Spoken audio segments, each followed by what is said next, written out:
Hallo Leute! Hello guys! Kumusta? For this video, we are going to explore more of Budapest, Hungary's beautiful city, museums, foods, and other tourist destinations. So join us and let's see what else Budapest has in store for us. Los Gates!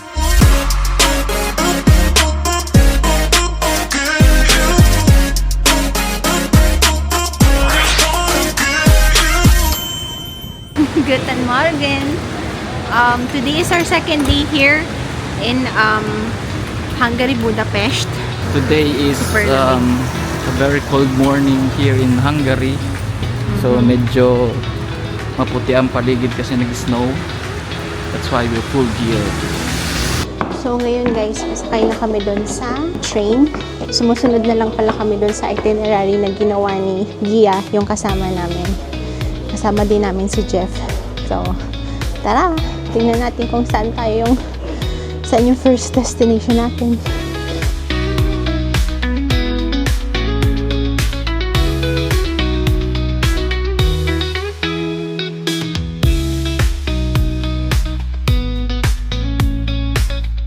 So, ngayon guys, nandito na kami sa Heroes Square.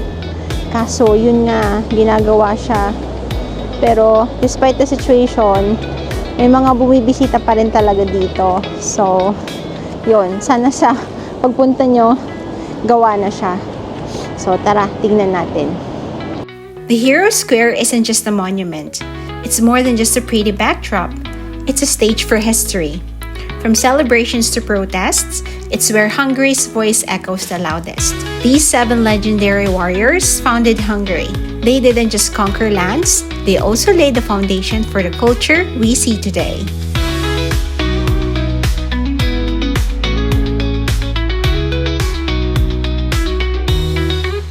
Now, let's head to the Museum of Hungarian Agriculture. If you love history and design, then this place is for you. This is where the Buda Castle is situated, and unlike other museums, you don't need to buy a ticket to admire it from the outside. Now, the area isn't just about the building, it's about the entire atmosphere around it. This place is also a perfect spot for a slow wander or even a peaceful coffee break. We often see couples taking romantic walks, and of course, plenty of curious explorers like us.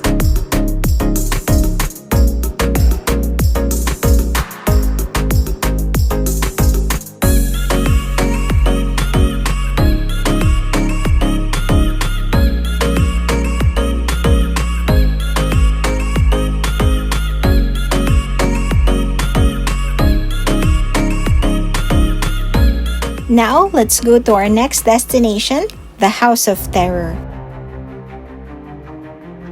This museum reminds us of the darkest chapters in Hungary's history.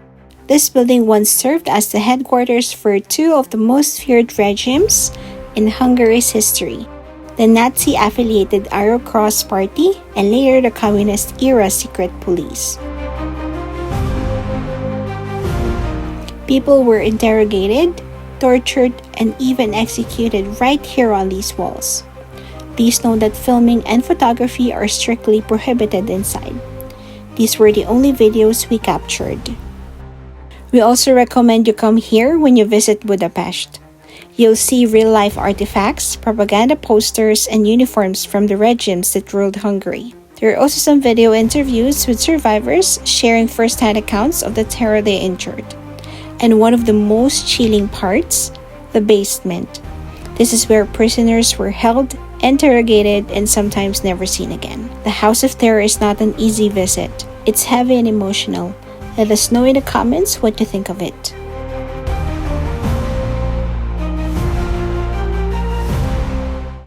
And now, stay with us as we look for a Hungarian restaurant to try some Hungarian cuisine.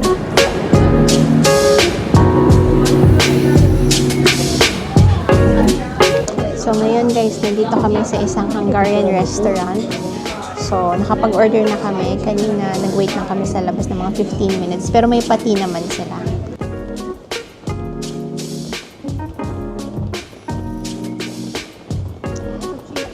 So, yun. Try natin yung mga Hungarian food. The vibe is very classic. Cozy. Yes, cozy.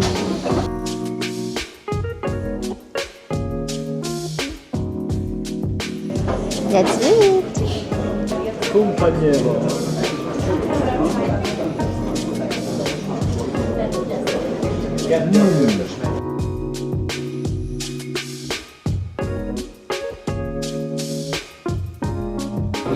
Dumating na yung food namin, guys. Ang in-order ni Alex is... Something beef. Beef dip. Yeah. Ako, chicken stew. With matching that. Patikim ako.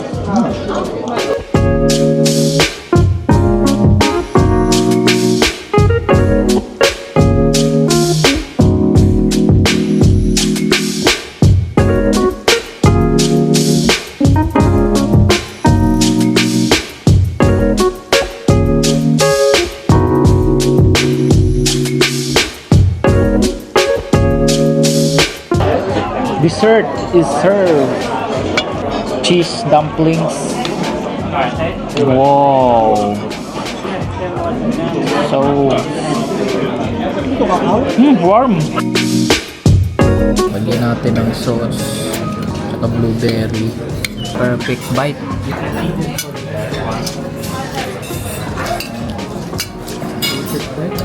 Chuchu.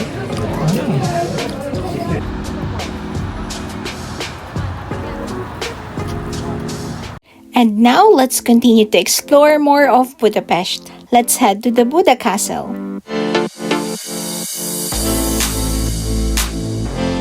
The Budapest funicular is Budapest's charming time machine on tracks. This is the coolest way to reach Buda Castle. It was built in 1870. This funicular was originally designed to help workers commute up and down Castle Hill. Today, it's a must-do experience for visitors looking for history and epic views. The funicular ride only cost 5,000 forints or 12 euros per person. Buda Castle isn't just a castle. It's a UNESCO World Heritage Site, and it's the heart of the Budapest royal past. Walking around outside the Buda Castle is totally free. You can enjoy the best views in Budapest. You can get the most beautiful angles of the Chain Bridge, Parliament, and the Danube.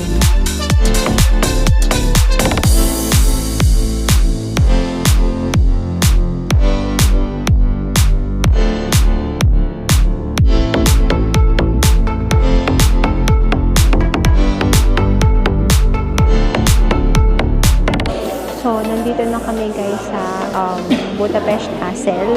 So, si Alex nabili lang sila ng ticket. Bale, isang exhibition lang yung pupuntahan namin kasi nga medyo alanganing oras na din. Pero, sulit naman. So, yun.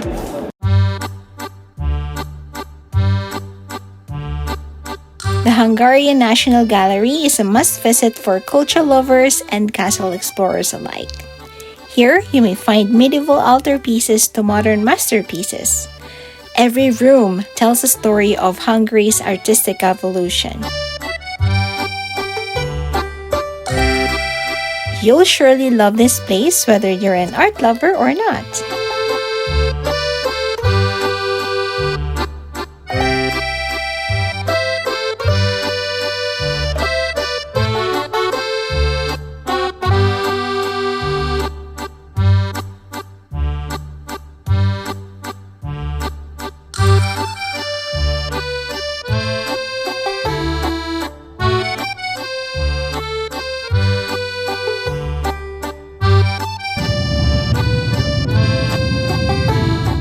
And now, let us go to another magical spot in Budapest, the Fisherman's Bastion.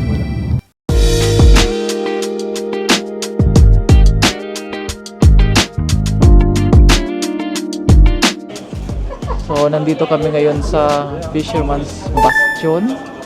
So, ito yung isang magandang lugar din na puntahan dito sa Hungary dahil dito sa Budapest. Dahil kitang-kita yung overlooking ng Budapest. So, ayan o. Yung parliament. Tanaw na tanaw dito yung parliament. Yung chain bridge. Yung chain bridge. Ayun. Enjoy lang namin yung view. Fisherman's Bastion was built in 1895 not for battle, but as a scenic lookout point. It was named after the Fishermen's Guild that once protected this part of the city. This might be just one of the most Instagrammable spots in Budapest. Whether it's sunrise, sunset, or even nighttime, when the city lights up, this place is pure magic.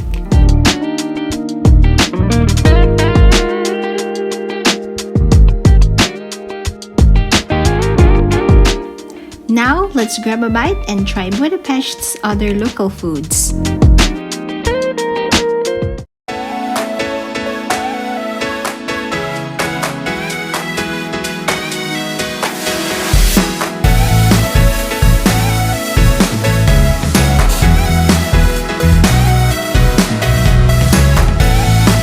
So ayun, nabili na namin sa wakas ang chimney cake.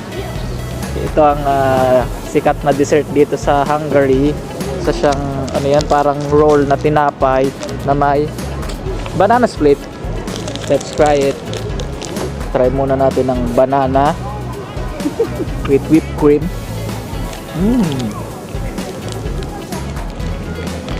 Sarap. Sarap na saging.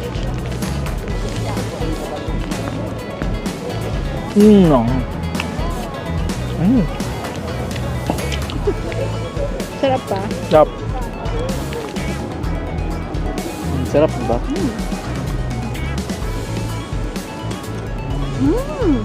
Akong tinapay. Yun nga.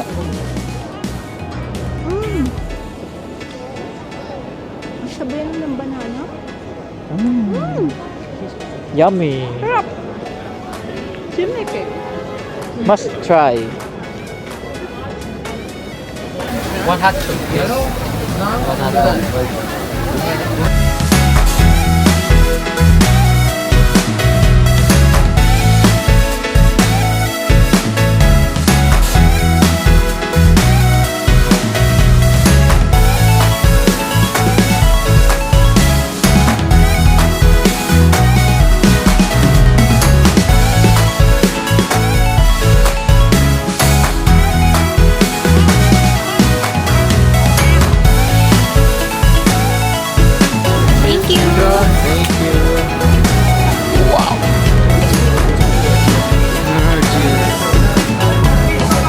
Hallo Leute! Hello guys! Kumusta? So, third day namin ngayon dito sa Budapest, Hungary.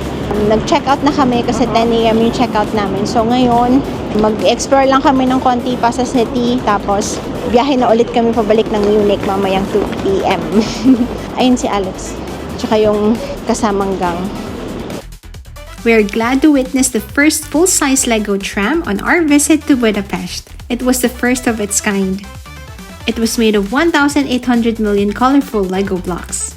This Lego tram won't carry any passengers and has no engine.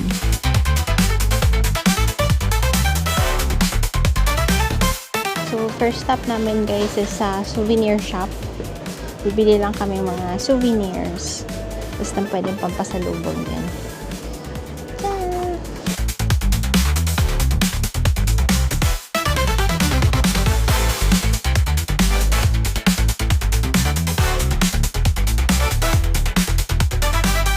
And since one is never enough, we're up for another round of Budapest's famous chimney cake. The dough is made from flour, sugar, butter, and a little yeast, which gives the chimney cake its perfect chewy yet crispy texture. The dough is then stretched out, cut into long strips, and then wrapped around a special wooden cylinder. This is what gives chimney cake its iconic hollow spiral shape, just like an actual chimney. Now each cake is rolled in sugar, which caramelizes into a golden, crunchy crust when baked. And instead of an oven, these beauties are roasted over hot coals. The slow roasting gives them that crispy outside and soft doughy inside. So next time you're in Hungary, make sure to grab one fresh off the fire.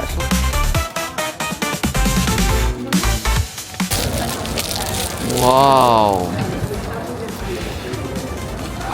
Smoky. So, this time naman, yung chimney cake na itatry namin is yung Talagang parang chimney plain cake. lang. Yes. Talagang smoky. Kasi kagabi, trinay natin, kahit nilalamig na tayo, ice cream. May ice cream pala siya. Talagang chimney cake kasi umaapoy-apoy. Ito plain lang. So, we got apple cinnamon. Try mo.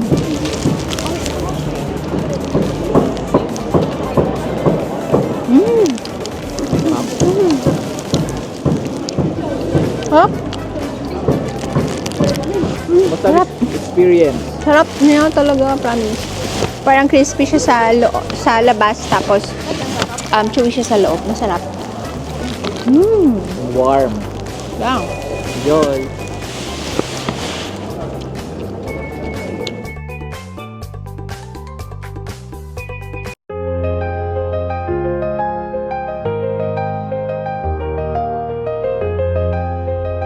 Now, let's take you to the shoes on the Danube bank.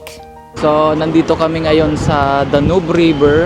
So, itong mga sapatos na to ay for the memorial nung mga pinatay na mga Hudyo nung panahon ng World War II nga. So, bakit sapatos? Bago sila patayin, sa may outskirt ng river na to, pinapatanggal muna yung mga sapatos nila. Kasi nung panahon ng World War II, very valuable pa yung sapatos. So, binibenta nila yung mga sapatos nung mga papatayin nila.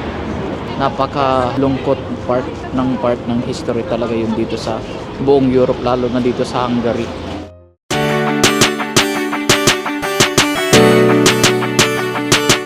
And now, our last destination is the Budapest Central Market Hall. It is the ultimate spot for fresh food, unique souvenirs, and a true taste of Hungary. This place is over 125 years old, and it's still the heartbeat of the city's culinary scene. So don't miss this place, since it always has something for everyone.